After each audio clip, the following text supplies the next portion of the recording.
The Fall of the House of Usher is a short story by American writer Edgar Allan Poe, first published in 1839. During the whole of a dull, dark, and soundless day in the autumn of the year, when the clouds hung oppressively low in the heavens, I had been passing alone, on horseback, through a singularly dreary tract of country, and at length found myself, as the shades of the evening drew on, within view of the melancholy House of Usher. With the first glimpse of the building, a sense of insufferable gloom pervaded my spirit.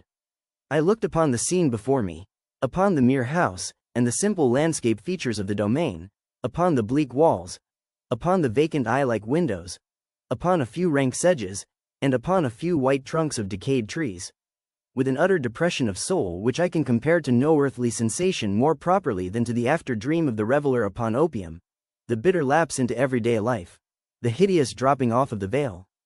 I reined my horse to the precipitous brink of a black and lurid tarn that lay in unruffled luster by the dwelling, and gazed down, but with a shudder even more thrilling than before, upon the remodeled and inverted images of the grey sedge, and the ghastly tree stems, and the vacant and eye-like windows. I was now going to spend several weeks in this house of sadness, this house of gloom. Its owner was named Roderick Usher.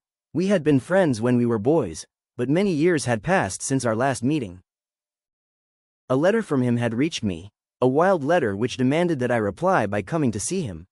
He wrote of an illness of the body, of a sickness of the mind, and of a desire to see me, his best and indeed his only friend. It was the manner in which all this was said, it was the heart in it, which did not allow me to say no. The family had never been a large one, with many branches. The name had passed always from father to son, and when people spoke of the House of Usher, they included both the family and the family home. I really believed that around the whole house, and the ground around it, the air itself was different.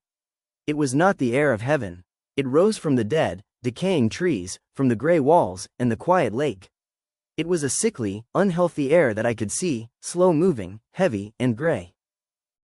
The most noticeable thing about it seemed to be its great age. None of the walls had fallen, yet the stones appeared to be in a condition of advanced decay.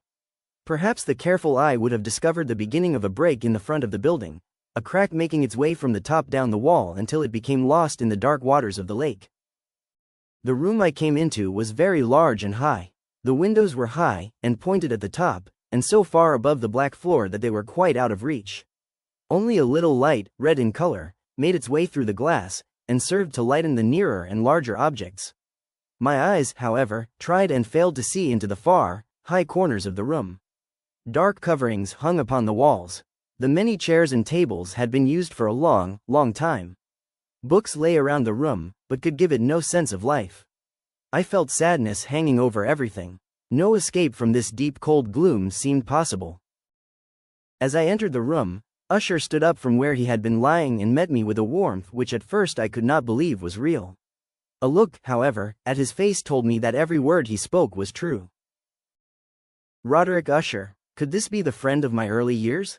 It is true that his face had always been unusual.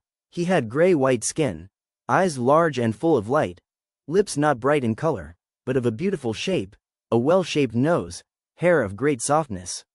A face that was not easy to forget. The horrible white of his skin, and the strange light in his eyes, surprised me and even made me afraid. His hair had been allowed to grow, and in its softness it did not fall around his face but seemed to lie upon the air. He told me what he believed to be the nature of his illness. It was, he said, a family sickness, and one from which he could not hope to grow better. He suffered much from a sickly increase in the feeling of all the senses. He could eat only the most tasteless food. All flowers smelled too strongly for his nose. His eyes were hurt by even a little light, and there were few sounds which did not fill him with horror. A certain kind of sick fear was completely his master. I feel that the time will soon arrive when I must lose my life, and my mind, and my soul, together, in some last battle with that horrible enemy, fear. I learned also, but slowly, and through broken words with doubtful meaning, another strange fact about the condition of Usher's mind. He had certain sick fears about the house in which he lived, and he had not stepped out of it for many years. He felt that the house, with its grey walls and the quiet lake around it, had somehow through the long years gotten a strong hold on his spirit. He said, however, that much of the gloom which lay so heavily on him was probably caused by something more plainly to be seen, by the long-continued illness, indeed, the coming death, of a dearly loved sister, his only company for many years. Except for himself, she was the last member of his family on earth. When she dies, he said, with a sadness which I can never forget, when she dies, I will be the last of the old family, the House of Usher.